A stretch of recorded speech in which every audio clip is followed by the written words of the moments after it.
বোয়াল মাছ দিয়ে সিম, আলু, টমেটো, ফুলকপি এভাবে রান্না করলে খেতে ভীষণ মজা হয়।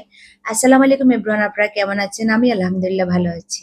আমার আজকের রেসিপিটি হলো বোয়াল মাছ দিয়ে সিম, আলু, টমেটো, ফুলকপি রান্না রেসিপি। আমি প্রথমে মাছগুলোকে ভাজি করে নিচ্ছি বোয়াল মাছটাকে। আমি এখানে দিয়েছি হলুদ, মরিচ, লবণ দিয়েছি দিয়ে এটাকে রেখে দিয়েছি 10 মিনিটের মধ্যে। তারপরে এখন হাই হিটে ভাজি করে নিব। ভাজা হয়ে গেছে। এখন আমি অন্য একটা কড়াই দিয়ে দিচ্ছি তেল। তেলটা গরম হলে দিয়ে দিচ্ছি পেঁয়াজ কুচি। পেঁয়াজ কুচিটা একটু বেশি দিয়েছি। পেঁয়াজটা একদম নরম করে ভেজে নেব। অনেকটা টাইম ধরে ভাজতে হবে। নরম করে নিয়েছি। নিয়ে 1 চামচ দিয়েছি রসুন পেস্ট। খুব কম মসলায় কিন্তু এই তরকারিটা রান্না হবে।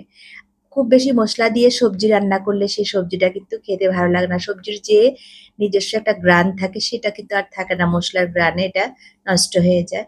আমি দিয়ে দিচ্ছি এখানে পরিমাপ মতো একটু পানি দিয়েছি মসলা কষানোর জন্য। 1/2 চামচের থেকে কম দিয়েছি হলুদ। যেন সবজিটা কালার না হয় সেজন্য অবশ্যই হলুদের পরিমাণ কম দিতে হবে। 1/2 চামচের থেকে কম দিয়েছি মরিচের গুঁড়া, 1/2 চামচের থেকেও কম দিয়েছি জিরার গুঁড়া এবং ধনিয়ার গুঁড়া। দিয়ে দিয়েছি পরিমাপ মতো লবণ। খুবই কম মসলা কিন্তু আমি এই তরকারিটা রান্না করব। মসলাটাকে খুব ভালোভাবে কষিয়ে নিব। কষিয়ে নিচ্ছি খুব ভালোভাবে, কষানো হয়ে গেছে। একদম মসলাটা কিন্তু খুব ভালোভাবে কষাতে হবে, পেঁয়াজটা যেন একদম সফট হয়ে যায়। দিয়ে দিলাম একটু পরিমাপ মতো পানি। পানি দিয়ে এখানে আমি মাছগুলোকে কষিয়ে নেব। মাছ যে বাজি মাছটা করেছি সে বাজি মাছগুলো এখন দিয়ে দিব। দিয়ে মাছটাকে একটু কষিয়ে নেব। মাছটা কষিয়ে মাছটা কিন্তু আবার উঠিয়ে ফেলবো। উঠিয়ে তারপর সবজিগুলো দিব। এভাবে ধারাবাহিকভাবে রান্না করলে এই তরকারিটা ভীষণ মজা হয় খেতে। শীতকালীন সবজি, এখন অনেক সবজি, মজার মজার সবজি পাওয়া যায় শীতকালে। অন্যান্য সিজনের থেকে শীতকালের সবজিগুলো বেশি মজা হয় খেতে। অনেক সবজি পাওয়া যায় এই সময়। ফুলকপি, বাঁধাকপি, সিম। আজকে সিম, ফুলকপি, আলু, টমেটো দিয়ে কিন্তু আমি তরকারিটা রান্না করব। সবজিটা মজা করে রান্না করলে কিন্তু বাচ্চারা অবশ্যই খাবে। মাছগুলো কষানো হয়ে গেছে। এখন আমি মাছগুলোকে উঠিয়ে ফেলবো। সবগুলো মাছ উঠিয়ে নিব। নিয়ে সেই মশলাতে দিয়ে দিব সবজিগুলো। সবজিতে কিন্তু মশলা, আমি আবারও বলছি, মশলা পরিমাপটা অবশ্যই ঠিক মতো দিতে হবে। মশলাটা বেশি হলে কিন্তু সেই সবজিটা আর ভালো লাগে না খেতে।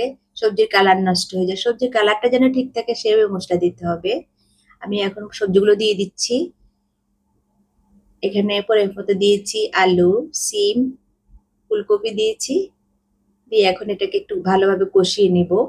চুলাটা কিন্তু হিট বাড়িয়ে দিয়েছি এখন। সবজি দিলেই কিন্তু হিট বাড়িয়ে দিব চুলায়। ঢাকনা দিয়ে দিয়েছি।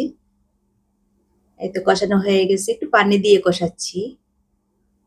কারণ মশলাতে সেরকম কোনো পানি ছিল না, সেজন্য মশলাতে একটু পানি দিয়ে সবজিটা কষাতে হবে।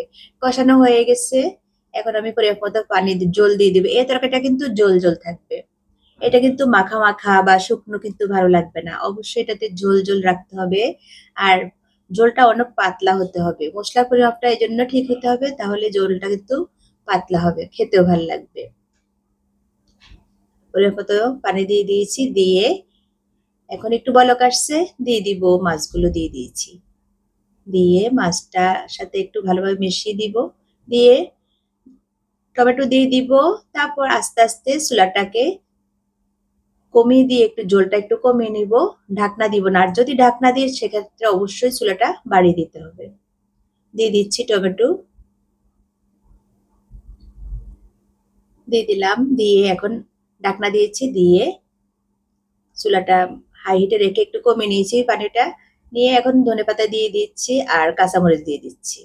রান্নার কিন্তু আমার হয়ে গেছে। সবজি একদম সিদ্ধ হয়ে গেছে। কালারটা এত সুন্দর আসছে, যেমন ফুলকপির কালার, সিমের কালার একই আসছে। ঢাকনাটা দিয়ে জাস্ট একটু হাই হিটে বলক দিব। তাহলে গ্রানটা যাবে, ধনেপাতার গ্রানটা তরকারির ভিতরে যাবে। ভীষণ মজার একটা তরকারি। এভাবে সবজি রান্না করলে ভীষণ মজা হয় খেতে। ভালো থাকবেন।